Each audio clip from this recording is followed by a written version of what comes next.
This form of money, which is supposed to be freedom money, which is supposed to be money for the world, the only way that you're going to be able to use it is to rely on Coinbase. That money is not something you're ever going to have custodianship over. You're going to rely on other people and banks to take care of it for you. Yo guys, hey everyone, it's Mark with CryptoQuest95. If you want to skip ahead to when we actually get into the topic of the video, you can click or actually just skip to the timestamp right there. This might be the first video I ever make on my channel where I crash while I'm driving. So yeah, that could happen. It is really wonderful and beautiful and snowy. I have roads that are covered with snow and ice in a car that is rear wheel drive. So we'll see. Got a lot of cool things to talk about today, some really interesting updates, but I wanted to respond mostly to a comment that I saw, and that'll be the topic of this video. Beyond that, I just want to wish you all a wonderful day. I hope that you're doing great. There's some videos that I want to do coming up soon that might be a little bit contentious, but in general, I hope that my channel here can remain positive. And when I first started my channel, way back in the day, the original videos were very neutral. Neutral in the sense that I didn't know what crypto was. I didn't know what Bitcoin was. I didn't know there was a difference between different cryptos. I thought there was just Bitcoin.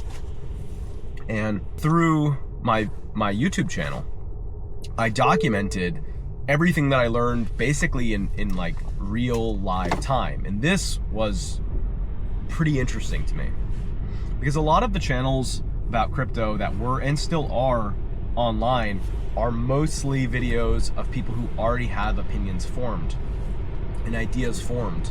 And there wasn't a lot of neutral kind of beginner, someone going through the process content, and that's what my channel was.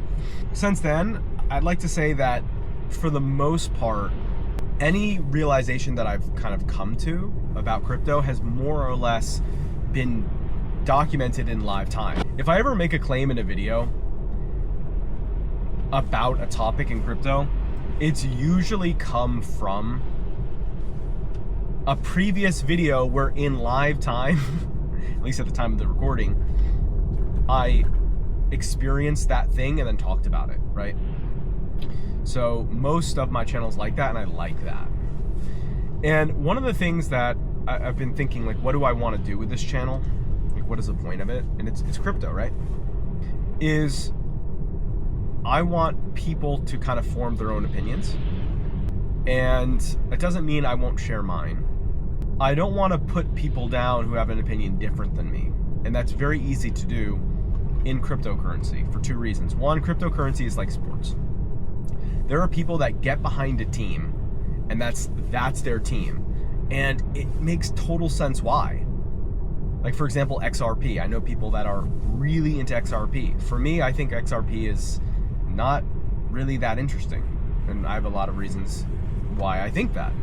But to them, it's so interesting and it's so exceptional. It's something that they really put a lot of faith into. And it's, again, like sports teams. If you tell someone why they shouldn't like the Yankees and they grew up in New York, they're not really gonna, care what the logic is because it's not a logical thing. And the second thing is, you're always gonna be obsessed with the thing that your money is in. That's pretty important. And this is where things get dangerous. If you look at Bitcoin, a lot of my viewers love Bitcoin, BTC, right? And it totally makes sense why you do, especially if your money's in it, and especially if your money is in it and you've made a lot of money in it because the price continues to rise.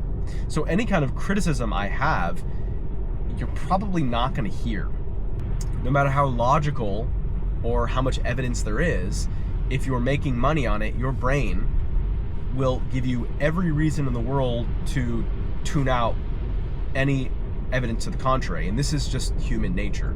So what I want from my viewers and what I want to do with this channel is, for my viewers, I want you to challenge that part of your humanity, which is hard-coded, which is you ignore any evidence to the contrary of what you want to be true. So I want you to suspend that. And what I'll do, what I promise to do on my end, is not belittle or denigrate you for having beliefs which I'm going to argue are illogical or counterproductive, even if they provide you with a monetary gain. And Bitcoin is like the easy one to point at here, but in general, okay? So that's sort of what I want from you and what I'm gonna do my best at. And yeah, we can go from there. Today's video is an important one. It's about self-custody. Okay, we've all heard this phrase, they're not your keys, it's not your crypto. I want to explain exactly what that is, why it's so important, and why as a Bitcoiner, why as someone who uses Bitcoin, this is going to be a problem for you and for Bitcoin in general, okay? And why Bitcoin as it is now encourages people to not hold their own coin. Where I claim that Bitcoin, BTC, it's not really possible to be in control of your own coins. It's really impossible for most people to have custody. And of course, there's many comments that will pop up of people saying that that's not true. So this video is in response to that. But first, let's just take a step back. What does this mean to have custody? Very basic, all right? If you have money, let's say that you have a stack of cash, all right? That money is your money. It's legally yours, it's in your possession, great. If you have that at your house, at home, it is in your custody. If you want that money, if you want to go buy a burger, you can just go under your mattress and take that money out and go buy a burger. Okay, you don't need to ask anyone's permission, take the money that's in your house and go buy a burger with it, okay? Now, this is great because it's your money, but it also means that you could lose it, right? If you lose that money, if you clean your room and you move the money and you lose it, there's no one who can help you. If your house is broken into and the money is stolen, there's no one who can help you, right? There might be arguments here that you can get insurance, etc., but in general, no one can help you, okay? This is self-custody. Now, there are people who will take your money and hold it for you, right? This is having your money in custody with someone else. So a bank is a good example. Banks have a lot of great features, right? If you go to the bank and you take your stack of cash and you give it to them, now all of a sudden, your bank controls your money. This means that if they lose it, they're obligated to repay it legally. However, it means that if they don't like you spending your money in a certain way, they can stop you because they are holding your money. If you want to send your money somewhere, you might need to go to your bank and ask them for permission to send the money. Now, if you think that this is just philosophical, it's not. There are many instances across history and across the world, and even now in America, first world countries, where you can be stopped from using your money how you want to use it. There are protests in Canada of truck drivers, people protesting, and the Canadians that were protesting their bank accounts were frozen, so they couldn't use their money. Think about that. If you need to buy groceries, you can't because the government doesn't like that you said that people should be able to protest freely. So these are things that happen. They happen across the world, and in general, one of the benefits of Bitcoin that made it so important and fundamental and famous was not the promise. This is important. The reason Bitcoin originally, the valor, what made Bitcoin special, that made it become this international thing originally, was not the promise that you would make money from it. That could happen. But the promise of it was that it was a form of money that was uncensorable. It was a form of money that no one could take from you or steal from you or tell you or give you permission on how to use, right? That is a fundamental feature of Bitcoin. And unfortunately, that feature of Bitcoin is being killed. And that is the point of this video. That feature of Bitcoin, where no one can tell you how to use it because you have self-custody, well, the truth is that Bitcoin as it is now is intentionally being redesigned from its original purpose to no longer allow you to have custody of your own money. So let's explain exactly how and why this is happening. In the early days of Bitcoin, if you got Bitcoin, let's say from an exchange, you bought it, and then you sent it to your own phone, your own computer, your own wallet. That money, if it's a non-custodial wallet, as in it's on your phone, sort of like having the money at your house in your bed, is yours. This is why Bitcoin is described and has been described as freedom money, because it's money no one can touch, doesn't rely on a custodian. The current version of Bitcoin, which has almost nothing to do with the original version of Bitcoin, which you can read yourself. Just go to bitcoin.org and read the white paper there, the description of what Bitcoin is supposed to do. You find that Bitcoin can't function like that anymore. Now, if you send money, if you buy, let's say, Bitcoin on an exchange, and you send it to your phone, fee to do that will be quite large. In some cases, that fee may be 30 cents. In other cases, that fee may be $1. And in some cases, that fee may be $20 or $50. And here's why this logical fallacy, like this comment you see right here, is a logical fallacy. It's a straw man. The majority of people around the world are not able to pay 30 cents for an on-chain transaction. In other words, the majority of humankind, all of the people in the world, cannot go and take their meager salary and spend 30 cents to send the Bitcoin from Coinbase exchange, for example, to their own wallet, because that fee may be above the amount of money they purchased. Or let's say that there's someone in El Salvador that has a small job, makes $5 a day. That's their salary. If they wanted to dollar cost average once a week, $1 an on-chain transaction, let's say, would eat up a significant portion of their salary. And look, these are problems that might not affect you now. Right now, you may not care about a 30 cent or $1 transaction fee, but you should. And the reason you should is that for Bitcoin to keep going up in price, we need people to keep buying Bitcoin. And for people to keep buying Bitcoin, we need to have Bitcoin function as potentially money for the world. Now, there's a cheat code around all of this, and the cheat code is, well, you don't hold the money yourself. You rely on banks. People in El Salvador rely on the El Salvadorian government to hold their money for them. But this idea that Bitcoin can be freedom money, it simply cannot be freedom money. In the short term, yes, the sub $1 transaction fee will exclude the majority of people from using Bitcoin as money or even as a store of value, unless they rely on a custodian. So this concept that the majority of humans are early for Bitcoin and have fun staying poor. Yes, they will stay poor because it's not possible for the majority of human beings to put their money into Bitcoin unless we rely on custodians. And I think the majority of people that say, like this comment we showed a few times in this video, that people can just put their money into custodians, I don't think they're being malicious.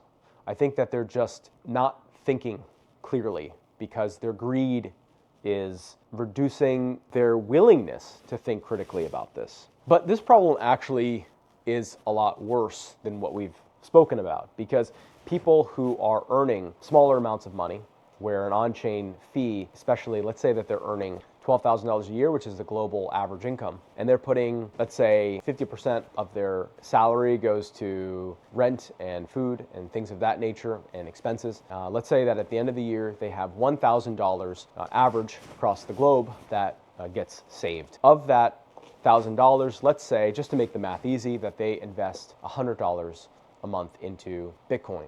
That $100, the $1 transaction fee doesn't sound like too big of a deal. But here's the issue, that all of this is based on people not using Bitcoin, people using it on exchanges. The idea of Bitcoin being a non-custodial tool of money for freedom is completely predicated on the fact that people don't use it that way. Because if people do use it this way, then what ends up happening is those fees rise. And we saw them rise multiple times to $20 to $30 per fee. All of a sudden, paying a $20 fee is quite destructive if you're putting $100 in, and that's one way.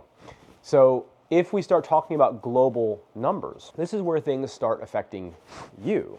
You being the, let's say, potentially wealthy American who has a little bit of money to spend, and a $10 transaction on-chain fee isn't a big deal. Even though, again, you would be excluding the majority of humanity, and who cares about them? They're poor, have fun staying poor anyway, right? Like Samson Mao said that Bitcoin is not for people on less than $2 a day on salary, which is extreme poverty, the type of people that Bitcoin would help the most, being that they're so vulnerable. But who cares about them, right? Here's the problem. For Bitcoin to become the money of the world, for people to use it as a store of value in a non-custodial way, if we start talking about average incomes, where the average human being in the world is using Bitcoin, that network gets congested. And the more people that use Bitcoin in a non-custodial way, the higher the fees get. When the fees start getting $5, $10, $20, $30, we start having a problem. And you might say, well, Mark, you have criticized some elements of Bitcoin in the past. Maybe you just like to criticize things. Well, here's the thing. This is not a bug. This is a feature. In fact, if you read Saifedean Olmos in his Bitcoin Standard, he outright tells you that the purpose of Bitcoin is in the future to be something that costs thousands or tens of thousands or more to pay one on-chain fee. That is what we want. We want the fees to get in the thousands or tens of thousands of dollars range. Why? Well, because that's what will happen if Bitcoin becomes actually successful, more than just a gambling token that we're using currently. But if it starts becoming more popular across the world and the network is used and people are using it in a non-custodial way, we're going to have fees start ballooning, and that will exclude you. You'll become part of that poor that Samson Mao was talking about, where you will not be able to use Bitcoin in a non-custodial way. But this kind of boils down to the biggest point of all. If Bitcoin is designed for people to use it custodially, where the fees in the network are designed to make the people that would need to use it non-custodially the most important, right? People in El Salvador, for example, who are in a government where there's no oversight, public oversight whatsoever of their public funds. There's no idea of who controls the public keys, who has the keys, what the process for those keys are, not publicly anyway. These are the people that would benefit most from having control of their own money, a country where people are arrested without trial, put into jail for having tattoos. So all of this is just to say that it's easy to look at Bitcoin and see your money going up, but not recognize that the way the tool has been designed is in the future, as that number continues to rise, the majority of human beings, and soon you, will not be able to feasibly afford it in a non-custodial way. And this is, again, a feature. This is the point. This is the people who are most passionate about Bitcoin, most passionate about BTC. They know this is happening and they openly admit it. They openly not just admit it, but say, hey, this is great. This is really what it should be. I just think that's sad, I guess. It's upsetting. And they get away with it partly because Bitcoin's financial success has blinded us to its technical failures, to the point where the technical failures are now being celebrated as if they're a feature of it being successful. At full maturity, using the Bitcoin blockchain will be as rare and specialized as chartering an oil tanker. How much does it cost to charter an oil tanker? About $100,000 a day. So this form of money, which is supposed to be freedom money, which is supposed to be money for the world, the only way that you're going to be able to use it is to rely on Coinbase. If you buy $100 worth of Bitcoin on Coinbase, you're keeping it on Coinbase. That money is not something you're ever going to have custodianship over. You're going to rely on other people and banks to take care of it for you. It's just upsetting that this money that's supposed to represent freedom is built to reduce freedom over time. The more successful the asset gets, more and the higher number of people get excluded from it, from the elements of censorship resistance that make it so useful, I guess, to begin with. But if you're just looking at Bitcoin as a way to get rich, then none of this really applies, except for the fact that you will rely on other people to take care of it for you. You had better hope that they have your best interest in mind, because you will rely on them. And I think that this idea and the comments that we've shown multiple times in this video are so dangerous, because to people who don't know any of this and don't know better, they look at Bitcoin as an asset, see it going up in value so much, think to themselves, well, it's censorship resistant, it's decentralized, it's safe, and it's worth money, and it's going up in value, not realizing And again, like these comments, maybe they're even good people and just don't know the technology behind it and just don't realize that they are the product. And if they're not the product yet, they will be. Bitcoin's future success is predicated on the price going up. The more people who use it, the more the fees go up. You want those fees to go up because let's say that you put $100. Let's actually use this example, $100,000 to charter a private oil tanker. Think about this. The price of Bitcoin is predicated on people putting more money in because people using the network won't cover it. There's not enough people using it because the fees are too high. Fees go up. The wallets, let's say that you have a wallet with $50,000 worth of Bitcoin in it, $20,000. If the fee to move that is $100,000, your money, your wallet, non-custodial, is effectively terminated. It's dead money. It can never be moved unless the fees fall under.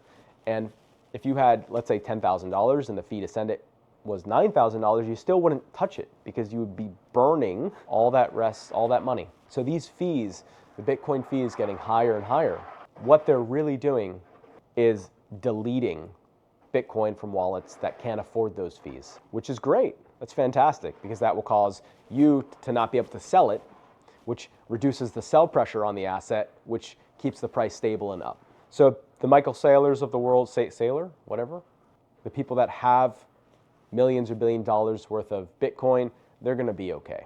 They just need to make sure that you can't sell the money that you have.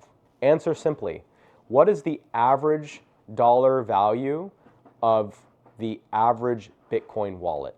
According to Exploding Topics, as of March 2024, there were approximately 46 million Bitcoin wallets containing at least $1 worth of Bitcoin. This suggests that the average Bitcoin wallet holds about $1.50. However, this figure is skewed by a small number of wallets holding large amounts. Most wallets contain much less. We already know that the number is likely less than $1.50. Think about it. The majority of wallets, the average wallet has $1.50 or less worth of Bitcoin in it. If the average fee is 30 or 40 or even 50 cents to do an on-chain transaction, already that means the majority of Bitcoin wallets, people that are not very wealthy, people that don't have money, people that want to put a little bit of money away into Bitcoin, their wallets, 33% of the value of their wallets are already dead. Like dead. And as Bitcoin fees continue to rise, which people have said will, and we know that they will, as Bitcoin becomes more popular, the fees rise. The fees have already been $20. The higher those fees get, the majority of the wallets that have that amount or lower get wiped away. That money can't be sold. That Bitcoin can't be sold, can't be moved. Basically, all that money is just dead, frozen, unusable money, which means that people that have wallets with that amount or lower can't sell that asset. They can't sell it, they can't move it, they can't sell it, which keeps the sell pressure low, which means the price continues to rise. So this is the genius of Bitcoin. The genius is that as the fees get up higher, we wipe out anyone who has that amount or lower, right? So even right now, if the fee is 30 cents, we could probably say accurately that the majority of wallets on planet Earth have 30 cents or less of Bitcoin. All are just dead. The only way around this is for that price to infinitely continue to rise, so that small amount of Bitcoin goes above the fees, but we know that the fees will rise as well. So this is sort of the big problem that we have. And the argument that people can use Bitcoin non-custodially just isn't an argument that holds weight. It's a tool, Bitcoin is a tool that's designed to get you to use custodians. It's a tool that's designed for you to rely on permissions from other people. Bitcoin may be many things. It may be something that makes you a lot of money, but it is not here to give you freedom. It is here to take it away. And the people that will lose that freedom first are the people that are the most vulnerable. And that eventually will be you. Unless you happen to be in the top 10% of Bitcoin holders with, huge amounts of money. When fees get as expensive as chartering an oil tanker, any amount that's held non-custodially will be forever frozen, locked, and destroyed, which means that you will 100% rely on custodians. And everything we've talked about, by the way, is assuming just one on-chain transaction. You buy from an exchange and you send it to yourself. But at some point, you're probably going to want to get that money sent back to an exchange or buy a product and service. so you can afford food. This is a really good topic, by the way, for another day. Money is a store of value, meaning eventually you need to reclaim that value. So when you think of on-chain transactions, you should always think at least of two, one receiving, one sending. 50-cent fee become 60 cents to $1. $2 fee becomes $4, $5 fee 10, 20, 40. And any wallet that, you know, the average person has just is going to be made worthless. So it's unfortunate. I think that if you are a supporter of Bitcoin, BTC, I think that's fine. But it's important, I think, to be intellectually honest and admit that the majority of people will not be able to use Bitcoin custodially. And in fact, as time goes on, that number of people who can use it non-custodially will go down. So I think it is unethical to say that Bitcoin can be used, reasonably can be used non-custodially. It cannot for the majority of people who use it. And in fact, you could make the argument that encouraging people of low net worth to use Bitcoin in a non-custodial way is predatory, because you know that any money they're going to put in there, any Bitcoin, is going to be locked away permanently, which will make your Bitcoin worth more because they won't be able to apply sell pressure to get rid of it when they need to. As an investment, put your money in Bitcoin, that's cool. But just know that the tool is designed for you to rely on other people's permission to use it. And Bitcoin doesn't need to be what the creator of Bitcoin wanted it to be. Though what makes Bitcoin so attractive, I guess, to me and to all of the early adopters of Bitcoin that made it valuable today is the fact that it doesn't rely on custodians. This is one of the fundamental aspects of the coin that make it wonderful. And unfortunately, the current iteration of it, which is now being used by governments and being used by BlackRock, encourages, even if you disagree with my thesis of this video, you can at least admit that the current version of Bitcoin does at least encourage people to use custodians, because you do get financially penalized if you go non-custodially, and fairly aggressively. And again, at a rate where the majority of humanity really can't use it in a non-custodial way. And as time goes on, less people will be able to use it non-custodially. These are not things you can really argue. What you can argue is the intent behind it. So my feeling is that the intent here is that the coin has been co-opted and hijacked to create an asset that gives specific people more control and reduces the overall freedom of the majority of people who use it. Anytime you take a system that's simple and add complexity to it, bribe people, so to speak, with financial gain, it's pretty hard to fight against. So anyway, guys, that's it for this video. Thank you for watching. Appreciate you very much. If you use Bitcoin and you love Bitcoin, just please don't mislead people that it's something you can feasibly use non-custodially. You might be able to in the short term if you're wealthy enough, but as time goes on, that number will decrease. And one thing that I always do in every video where I do onboarding, and you've seen me, you can watch my videos where I talk to people in real live conversations that aren't scripted and they've never heard of crypto at all. I tell them right at the front the pros and the cons. So just admit the con. You know, yes, you can use this non-custodially, but you're going to be financially punished. You're going to be incentivized to not do it. Depending on how much you put in, it's not going to be worth doing financially, or even possible to do depending on how much you put in.